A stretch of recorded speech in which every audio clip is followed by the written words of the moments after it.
बिस्मिल्लाहिर्रहमानिर्रहीम। अस्सलाम वालेकुम। ख़वातीन व हज़रात, आइन और कानून की बालादस्ती के बग़ैर कोई भी मुआशरा तरक्की नहीं कर सकता। कानून की नज़र में तमाम इंसान बराबर हैं और किसी भी मुआशरे की तरक्की का राज होता है कि कानून और आइन की बालादस्ती कायम हो। आज शहीद अरशद शरीफ साहब की वालदा सुप्रीम कोर्ट में पेश हुई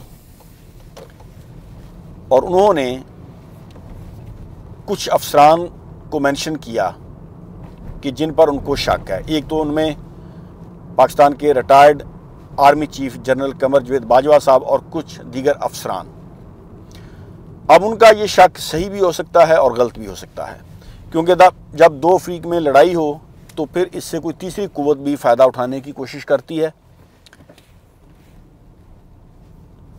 अब वल्लाह आलम ये बात कहाँ तक दुरुस्त है ये तो तहकीकात के बाद ही पता चलेगा, लेकिन जिस तरीके से ये सारा मामला मिस हैंडल किया गया, जब से ये रजीम चेंज ऑपरेशन हुआ, अरशद शरीफ साहब को धमकियाँ मिल रही थी, उन पर FIR दर्ज की गई, उनको मजबूर किया गया कि वो पाकिस्तान से भागे।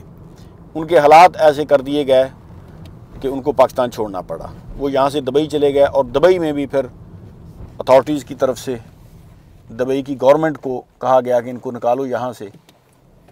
वो वहाँ से निकले, कीनिया चले गए और कीनिया में फिर उनको शहीद कर दिया गया। अब जब से शहीद अरशद शरीफ साहब की शहादत हुई, पाकिस्तान में लोगों की डिमांड थी, ख़ास तौर पर शहीद अरशद शरीफ साहब की फैमिली की, उनकी वालदा, उनके बच्चे, उनकी बीवी की, कि FIR दर्ज की जाए पाकिस्तान में और इस केस की इन्वेस्टिगेशन की जाए कि क्या हुआ उसके साथ, वो कौन सी अवामल थे जिसकी वजह से अरशद शरीफ साहब इस अंजाम को पहुँचे। सबसे पहले तो उनकी FIR ही दर्ज नहीं की जा रही थी। बहुत कोशिश की गई, क्योंकि उनकी वालदा को शक था कुछ लोगों पर, ताकतवर लोगों पर, जिस वजह से उनकी FIR दर्ज नहीं की जा रही थी। फिर एक कैंपेन का आगाज़ किया गया सहाफ़ियों की तरफ से, आम पब्लिक की तरफ से, और उन्होंने सुप्रीम कोर्ट ऑफ पाकिस्तान को, चीफ जस्टिस साहब को ख़तूत लिखे और ख़तूत लिखने का सिलसिला जारी रहा।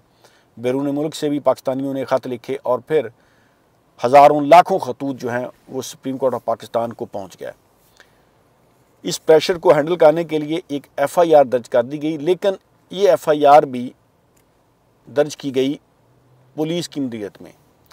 अरशद शरीफ साहब कोई लावारिस नहीं थे, उनकी वालदा, उनकी बीवी, उनके बच्चे मौजूद हैं।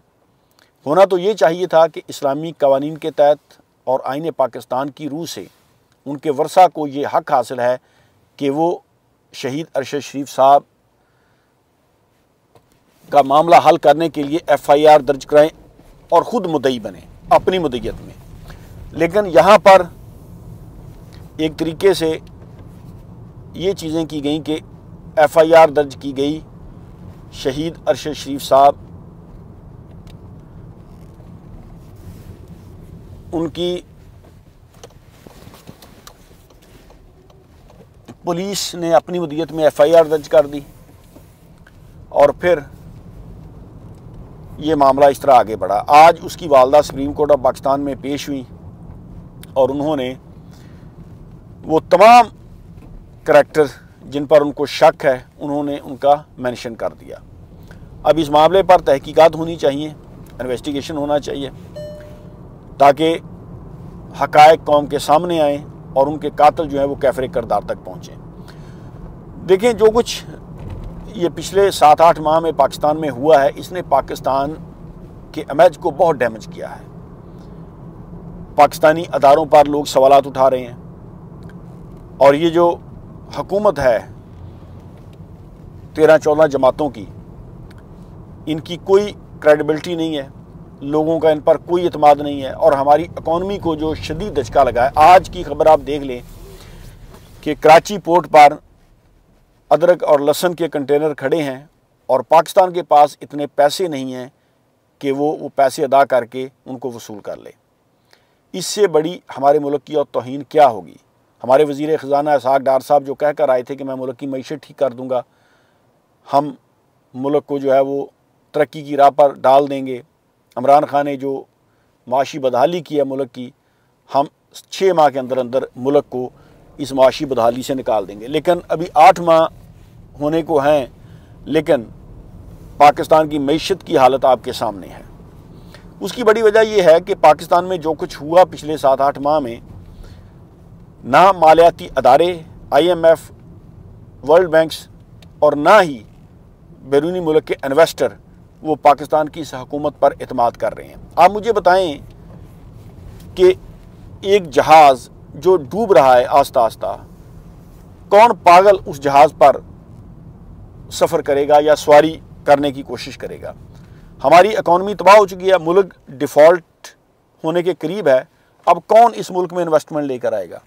होना तो ये चाहिए था कि शफाफ इलेक्शन होते और उसके नतीजे में अगर कोई गवर्नमेंट बनती, लोगों का इत्मीनान होता, लोग उस गवर्नमेंट पर इत्मीनान का इजहार करते हुए इन्वेस्टमेंट लेकर आते, लेकिन ऐसा कुछ भी नहीं हुआ। और जो कुछ इस रजीम चेंज ऑपरेशन के बाद हुआ सहाफ़ियों के साथ, पाकिस्तान के पॉलिटिशियंस के साथ और दीगर लोगों के साथ, वो देखते हुए भी लोग जो है वो घबरा गए और उन्होंने कहा कि ये तो पाकिस्तान में क्या कोई जंगल का कानून बन गया है कि यहाँ पर सिर्फ ताकतवर सर्वाइव करेंगे। शहीद अरशद शरीफ वो कोई मामूली आदमी नहीं था, एक नामवर सहाफ़ी था, पूरी दुनिया उसको जानती थी। पाकिस्तानी जहाँ जहाँ भी हैं वो सुनते थे, उससे प्यार करते थे। आज़म स्वाति को देख लें, एक सेनेटर, एक पॉलिटिशियन। इसी तरह डॉक्टर शहबाज गिल, जमील फ़रूकी, दीगर कितने सहाफ़ी, नामवर सहाफ़ी मुल्क छोड़कर भाग गए।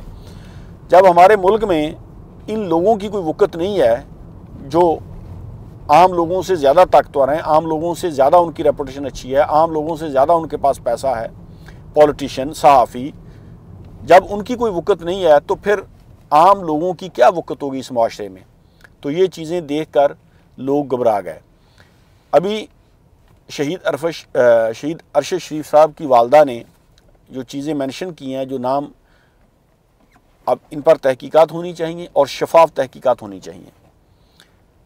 आईने पाकिस्तान की रूह से तमाम लोग जो हैं वो बराबर हैं और कानून से ऊपर कोई नहीं है। ये चीज़ अब साबित करनी है हमारी आला अदलिया ने, और देखते हैं कि ये केस अपने मंतकी अंजाम को पहुंचता है। क्योंकि देखिए, अब लोग खामोश होने वाले नहीं हैं, दुनिया आवाज़ उठा रही है, सोशल मीडिया का दौर है।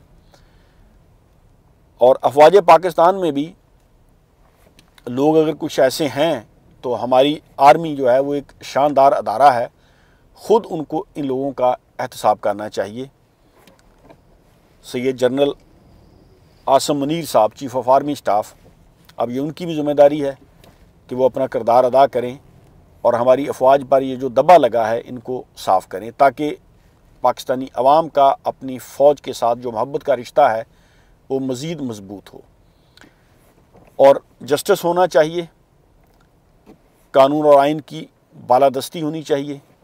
आइन और कानून के मुताबिक तमाम इंसान बराबर हैं, तमाम लोगों का हक़ है कि वो पीसफुली पाकिस्तान में रहें।